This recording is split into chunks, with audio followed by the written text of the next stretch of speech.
Welcome to 2024, first video back. And today, first day back at work, lucky enough to be doing a flight review in this amazing Kodiak. Very similar to the Caravan, but a few differences. So I thought I'll take you through a couple of the differences. We've already done the flight review, but I'm going to jump in and do a bit of flying myself in from the left seat, just for the sake of a bit of fun. Let's have a look. So the first thing you notice is that it's quite a deeper cabin, so everything sits a bit lower to the ground as far as accessibility, doors and that sort of thing. And the doors, on that note, are a little bit more user-friendly than the Caravan ones. So we pop it open and look at this immaculate cockpit. We've already got the step attached, and again, I wish this was smell-o-vision because it smells like a new car. It's a very, very low-time aeroplane. I think about 300 hours since new. But you will notice it's very similar to a Caravan layout. Fuel taps. We've got the emergency power lever, pitch control, and the FCL all in the same spots. We do have the rudder trim in a very similar spot, except it's electric, so a little bit fancy to use. And instead of the circuit breakers being over on the pilot side knee, over on the left side there, like in the Caravan, they're down here on the center pedestal. We also don't have a side stack of switches over on the pilot's left knee. We've got them down there under the pedal there. The cargo door on it, the passenger door, is incredibly user-friendly. About the same size as the Caravan door, but the stairs and the big door are all the one thing.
So after a brief intermission, I had to duck out and do flight 1 of Caravan school. So that was good fun. First one for the year. I'm back to show you the differences, more differences, between the Caravan and the Kodiak. So quite exciting to have the two on the same apron. It's a fairly rare sight here in Australia, given there's only 5 of them in the country now. But once again, we can see the similarities between the Kodiak family and the Caravan family. So one of the similarities is they both have the weather radar pod on the right hand wing, The Kodiak one hangs a little bit below, whereas you can see the Caravan one there, you can see sort of is integrated into the wing. So here's another difference. I think I've mentioned this on the PT6 video we did a couple of months back, that the Dash 34, which is what's in the Kodiak, is basically the same engine as the Dash 114A in the Caravan. The difference being the exhaust pipe. So on the Caravan, as we've seen in previous videos, we've got the one big exhaust coming down here, whereas we've got the two out either side of the Dash 34. And I noticed flying it today, you can actually see the heat coming out of there from the cockpit in flight, which is sort of cool to see. Four-bladed prop.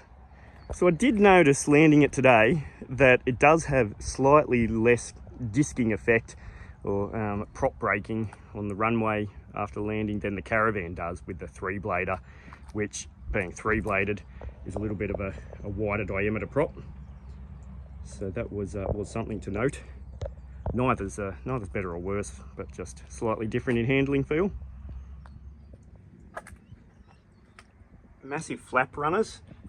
So the flap settings are 10, 20 and then 35 degrees, whereas the Caravan lists them as 10, 20 and then full, and I believe full is 30.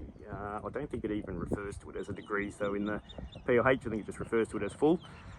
But a very, very lifty wing. The stall speed is about 10 knots slower than the Caravan for same sort of flap settings, and you'll find it's a even more docile stall than the Caravan, which is a fair ask to be more docile of a stall than a Caravan.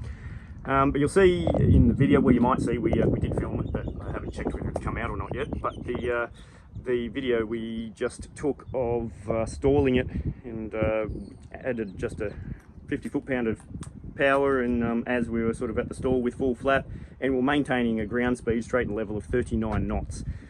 Granted that a 19 knot headwind did help, but it felt completely stable at that such slow speed. So that's still sub 60 knots indicated.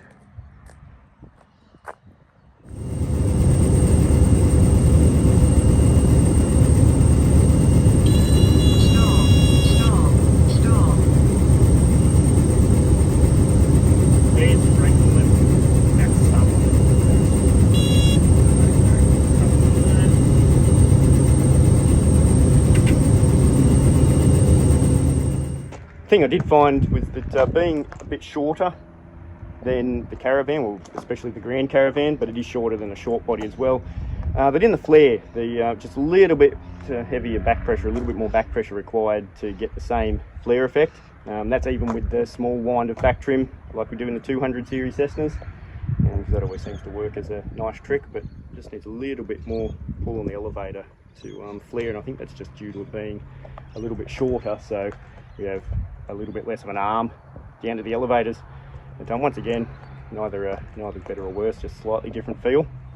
So on the Caravan we have our air inlet on the left hand side as seen from the cockpit, or the right hand side as we're looking at it now, whereas on the Kodiak, on the Dash 34, it's down the bottom there. What we also have, which I forgot to show in the cockpit, was that the inertial separator, instead of being the big hand lever like we have in the Caravan, which looks like the handbrake lever out of a Hilux or something like that, this is driven by an electric motor, so it makes it very, very user friendly and very gentlemanly to operate. I knew there'd be a bit I forgot to show you on the Kodiak, and I've now remembered 3 days later after it's already left. So I'm in the Kodiakiest thing I could find, which is the Caravan. And it has a bit of a different feature to the Caravan, which has the start switch, either start, off or motor, but it actually has a high start and a low start. So the low start is using the 300 amp starter generator with 24 volts to it, and that still spins the compressor up really quickly. But high start actually links the two batteries, has two batteries, and it links them together and uses the full 48 volts. The start cycle limits are a lot shorter. You can't let it run as long, obviously, with it's putting that much voltage through it, but it does spin the compressor up really quickly, which is a bit of a cool feature. So I thought I'd better remind you of that bit. So thanks for watching the video on the Kodiak and the differences between that and the Caravan. I feel very privileged to fly it today, especially to go for a lap after Joe's flight review in it myself. So I have great appreciation and thanks to Joe for allowing that to happen. Very exciting. The next few days though, be back to the usual steed, the old faithful Caravan. Thanks for watching, and I'll see you in the next video.